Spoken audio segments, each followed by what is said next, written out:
Okay, this is third video of our series of creating personal finance app. This is basically we have creating a complete finance application for tracking expenses and everything on from the scratch with AI itself with Cursor AI. And we have been designing this application. You can see the screens, and if you have seen my personal like previously two videos, you have seen how I have set up the Flutter application and the Node.js setup the Flutter application, as well as I have set up the Python fast API framework for the backend part. And you have been seen I have designed this UIs, and I have initiated the UI designs with the Flutter, and we have been pending for the like creating the backend for this complete services and REST API services. So this will be the third series of this creating the personal finance app. And if you like this video, please subscribe to this channel, and you will get notified like for the upcoming videos directly as a notification. So coming to start point, you have been seen I have been building this cursor application completely on the cursor. You have been seen I have created the front end code, I have created the backend code, and all the APIs are present here itself directly. Here are the routes, here are the models which we have, which are not too much because we have not ready get ready the backend right now. So let's start with this. So you have been seen like we have started with screens. We have developed these screens already if you have seen my last videos, and there are lots of stuff we have to generate as a backend, right? So first get inside the detailing of the application, the finance application, what modules we needed, right? So even though you needed automatically code of your application, you have been decide like what modules you have been needed inside your applications, and what features you want to implement inside your application. You know those details inside in the text format itself, so at least you need those features, right? So coming to this transition screen, right? This have like all income expenses food. You can say the transition types are like income expenses, and there are the sub transitions like food and etc. Too many categorizations of the transitions, right? And we have some kind of amount which will automatically calculate, and we have some kind of filters based on the date wise transitions, right? And we have been like yesterday transitions and so on, which is the negative and positive depends on like whether it is debit or credit, right? So these are the basic details we want to implement the APIs for. Coming to the my loans application, if you guys seen, we have the outstanding, we have the monthly EMIs. So basically these are the loan details, and we have the loan due dates, and we have the loan outstanding, and we have been like loan categorized like HDFC home loan, and whatever the bank name it is paid or not, it is overdue or not, it is due in 10 days based on the date, right? And how much we have paid already from the starting of the dates of the loan, right? We have paid already 32 lakh something. So this is like outstanding, this is the like next EMI date, and how many years are left to complete this loan. So these are the basic details we can see in the UI.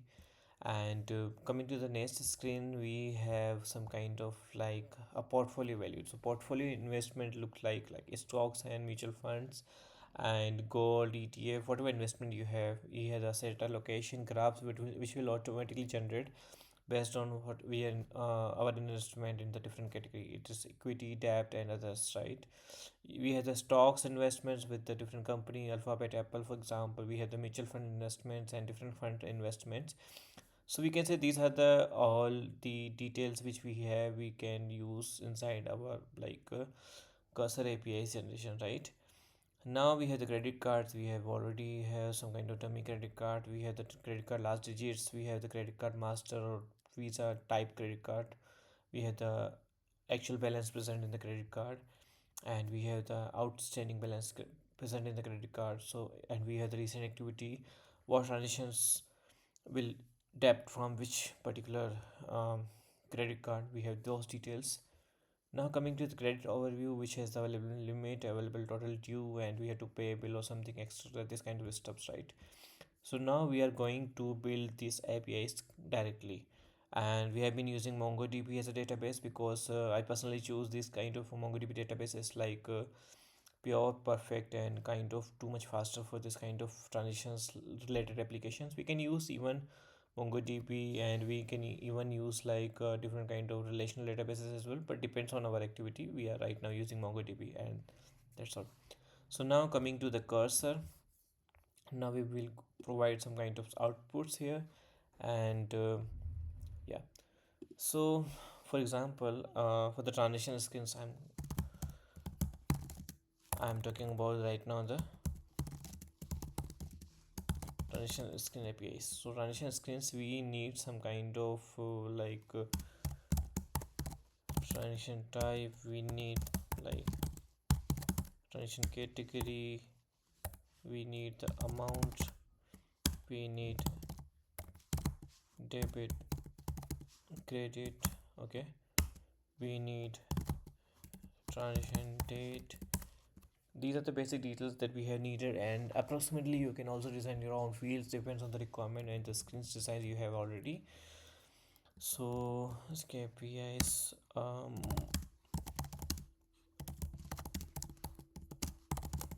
so these are the general idea of what fields I want to include inside the transition screen. Okay, so we have some kind of basic, and I want to include the user ID as well.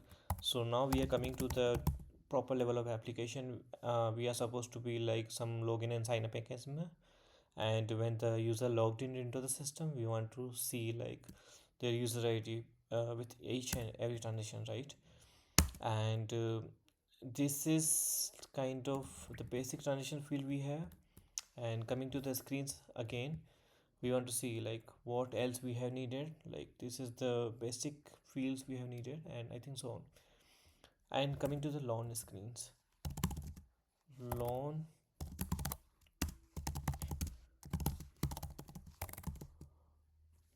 should have this fields, right? So loan type like home, car, personal, and car loan, personal loan, and kind of like something else, right? This can be the whole life loan, due date, loan. So these are the fields I want to decide for my CRUD operations. Basically, when we create loan entry, when we create a transition entry into our system, so these are the fields we needed to input from the user, right? And for those I am building the fields, and by this the cursor will create a models and create the APIs and directly bind with the Flutter application, so that we can directly use and utilize all complete application with our own. So this will be the loan outstanding amount. We have like a loan, you can say the loan, and we have like user ID, of course, the attached with the particular user. And we can see in the UI due dates, we have the loan January outstanding, next EMI.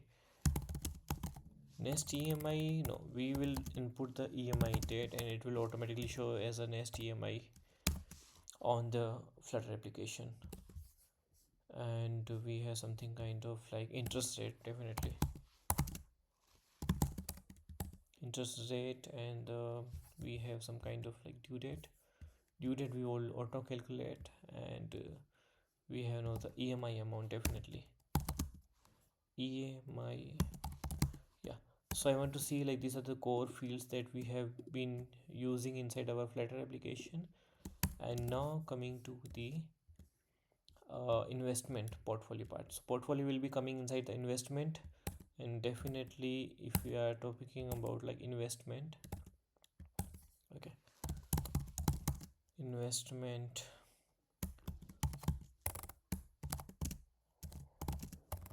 model,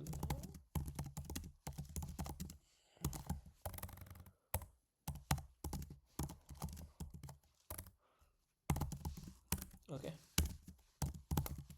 investment type. So this will be like gold, fund, stock, and so on, where we have then like we have different like investment type, and investment amount,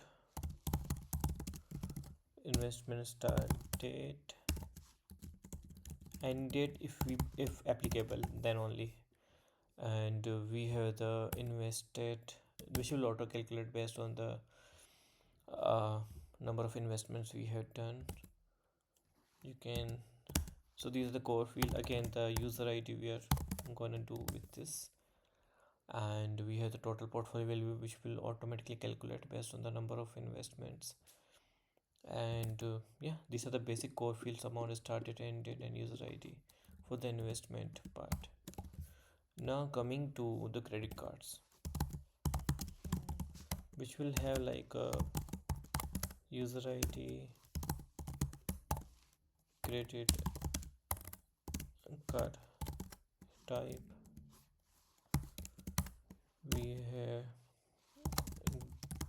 uh, total,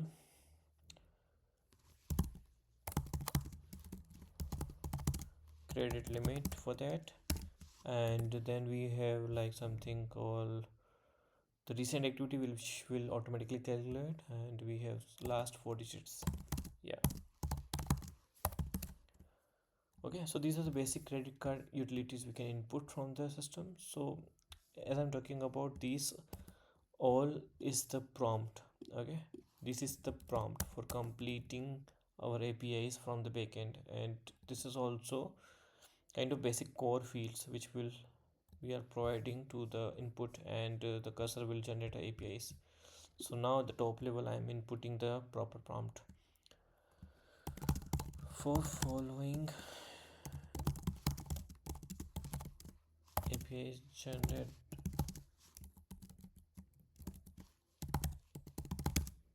full apis as any use it in the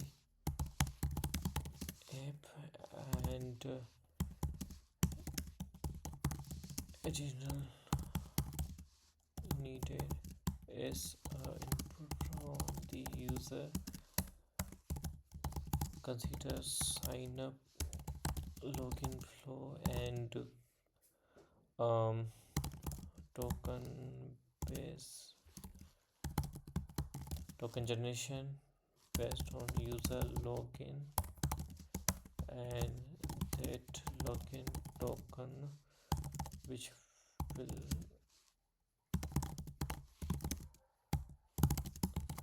apis. Okay, and we need